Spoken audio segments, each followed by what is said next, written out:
India के prime minister Narendra Modi का कहना है कि वो तीसरे टेन्योर में अहम फैसले लेने वाले हैं। इंडिया के प्राइम मिनिस्टर नरेंद्र मोदी का ये बयान सुनने के बाद पाकिस्तान में हलचल मच गई। पाकिस्तान के army chief Asif Munir LOC पे पहुंच गए और पाकिस्तान के प्राइम मिनिस्टर आज़ाद कश्मीर में उन्होंने वहां जाकर बयान जारी किया कि इंडिया पाकिस्तान के कुछ हिस्सों पर कब्जा करना चाहता है, लिहाजा इंडिया किसी भी वक्त पाकिस्तान पर अटैक कर सकता है। उन्होंने कहा कि अगर इंडिया ने पाकिस्तान पर हमला किया तो पाकिस्तान भारत का मुंह तोड़ जवाब देगा। हालांकि इंडिया के प्राइम मिनिस्टर नरेंद्र मोदी ने तो ऐसी कोई बात ही नहीं की।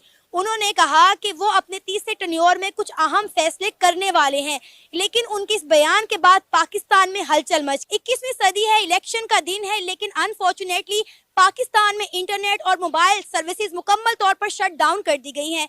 इवन के पाकिस्तान के कुछ इलाके ऐसे भी हैं जहां पर बिजली भी नहीं आ रही। मैडम 29 ईयर्स हो गए मुझे यहाँ पे रहते हुए, इन्हीं इलाकों में रहते हुए वो उम्र गुजरी है। लेकिन आज जब इंटरनेट सर्विसेज नहीं थी तो मुझे इस लोकेशन को तलाश करने में और लोगों से पूछ के यहाँ पहुँचने में तकरीबन 2.5 घंटे का वक्त लगा। हालांकि मेरी रिहाइश यहाँ से सिर्फ 10 मिनट के फासले पे है।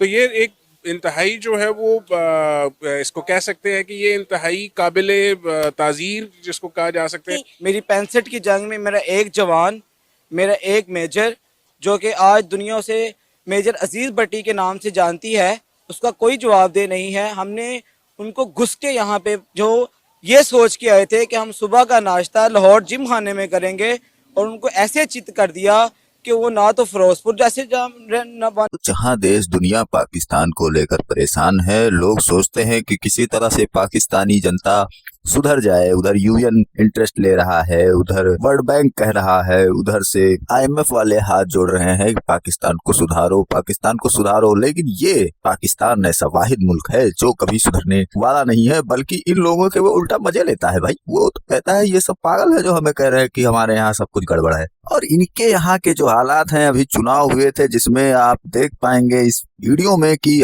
किस तरह से एक महिला रो रही है कि उसके यहाँ पर किसी एक आदमी का वोट इस बूथ पे पड़ रहा है और उसी घर के उसी परिवार का दूसरे आदमी का वोट किसी दूसरे बूथ पर, किसी तीसरे बूथ पर। मतलब इस तरह से सिस्टम सेट कर दिया गया है कि जनता जो है परेशान होकर किसी तरह से आनंद फानन में वोट डालकर और निकल जाए। यानी कि जनता को परेशान करने के लिए जो भी कुछ हो सकता है उसमें कोई कमी कोताही नहीं बरती गई थी इस इलेक्शन में। और जिस तरह से आर्मी सब कुछ करवा रही है वो कौन नहीं जानता है पूरे दुनिया में। तो लेकिन ये सब चीजें छोड़कर पाकिस्तानियों से यदि कोई पूछता है जंग के बारे में तो उनके अंदर गजब का ही जोश आ जाता है, उनके अंदर गजब की ऊर्जा उत्पन्न होती है। जैसे लगता है कि मानो उनको क्या मिल गया हो, और वो इस तरह से बात करेंगे कि जैसे लगता है कि पूरे दुनिया पर वही राज करने वाले हैं, उनकी आर्मी ही सब कुछ करवाने वाली है। अरे भाई, अपने पहले मसले मसाइल हल कर लो, फिर जंगों की बात करो ना। तुम्हें अपने हालात पर खुद तो समझ नहीं आ रहे हैं, लेकिन दुनिया देख रही है, दुनिया देख रही है। तुमको कोई लेना देना नहीं है, किसी को कर्जा नहीं उतारना है, तुमको तो भीख मांग मांग के अपनी जिंदगी गुजारनी है। लेकिन ये सब ज्यादा दिन नहीं चलने वाला है। और हो सकता है कि अभी हाल ही में एक खबर आई है कि जो ये इलेक्शन हुआ है उस पर अब यूएन अपनी निगाहें गड़ाकर बैठा है, और वो उसने एक रिपोर्ट पेश की है जिसमें कहा है कि वहां पर गड़बड़ी हो रही है। इलेक्शन के टाइम पर बहुत भारी गड़बड़ी का अंदेशा यूएन ने जताया है। तो ऐसे तो तुम्हारे हालात हैं, और उसके ऊपर तुम डबल स्टैंडर्ड वाली बातें न किया करो।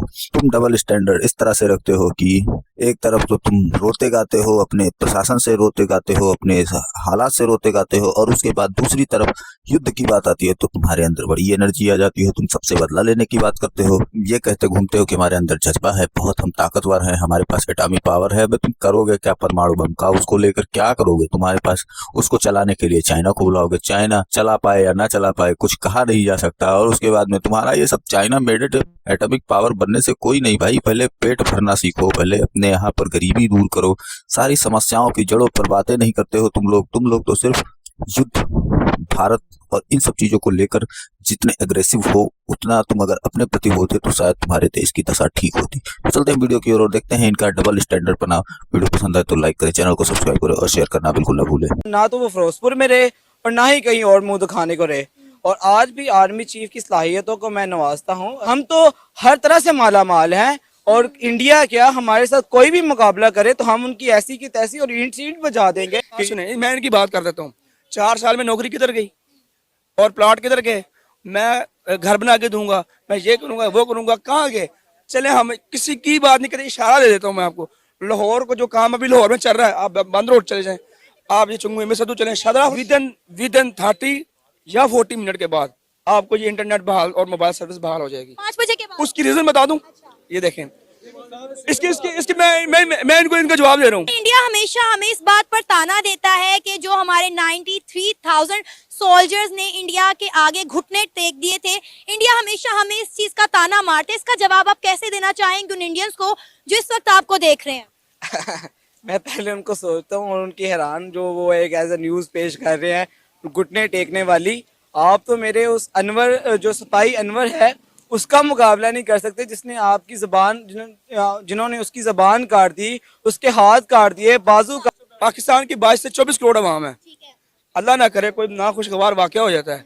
आप कहें जी मोबाइल भी था ऑन, इंटरनेट सर्विस भी थी ऑन, हम उसी पे लड़ रहे हैं कि जी लाइट नहीं आई, लाइट आ रही है, वो चांद पे चले गए हैं और हमें अभी तक वो जो बेसिक मसाइल है ना वो ही उसी से बाहर नहीं आ रहे। सीवरेज का सिस्टम आप देख लो, हमारी लाइटिंग का देख ले, गैस जो हमारे पास था पहले आप इन्होंने एनालिसिस किया था शायद 100 साल से ज्यादा तक चलेगी, अब कहते गैस भी नहीं है जो हमारी है। टाइम हुए सेपरेट हुए थे, आजाद हुए थे, वो कहाँ चला गया? हम पीछे हैं, हम पस्ती की तरफ दोबारा जा रहे हैं। वो माशाल्लाह वो तो अपने आप को कम्पीट कर रहे हैं चाइना के साथ, वो हमें तो वो समझते नहीं है। वो कहते पाकिस्तान तो आपस में मसाइल में मरा हुआ है। प्राइम मिनिस्टर हैं तारड़ साहब और पाकिस्तान के आर्मी चीफ आसिम मुनीर साहब, उन्होंने एक स्टेटमेंट दी है दोनों ने कि इंडिया पाकिस्तान के कुछ हिस्सों पर कब्जा करना चाहता है और इंडिया कभी भी पाकिस्तान पर अटैक कर सकता है। पाकिस्तान के इस वक्त जो हालात हैं, हम अपनी तारीख के बदतरीन मौशी बहरान से गुजर रहे हैं, तो क्या हम इंडिया के साथ या किसी मुल्क के साथ कोई जंग अफोर्ड कर सकते हैं? यकीन मानिए कि हम यहाँ पर कैंप लगाकर बैठे हुए हैं और सुबह से लेकर अब तक मेरा ख्याल है सैकड़ों के हिसाब से वोटर्स जो हैं वो बेचारे खज्जल और ख्वार हो रहे हैं।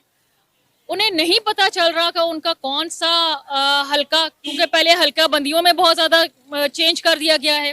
एक ही फैमिली के लोग हैं, 5 लोग हैं, उनके एक पोलिंग बूथ उनका एक बना हुआ है। एक बंदा जो है बल्कि फीमेल है और उनका जो है पोलिंग बूथ वो कहीं बना दिया गया है। एक बंदे का जो है वो यहाँ पे है, एक का रचना ब्लॉक में, एक का नरगिस ब्लॉक में, कहीं को यहाँ शिफ्ट कर दिया, कहीं को वहाँ शिफ्ट कर दिया। असल में हमारा जो डिफेंस का बजट है माशाल्लाह वो अच्छा होता है और हमारी फ़ौज जो है वो बेसिकली जज्बा उनमें जो है ना वो एक ईमान का जज्बा जो होता है वो एक अलग चीज़ है।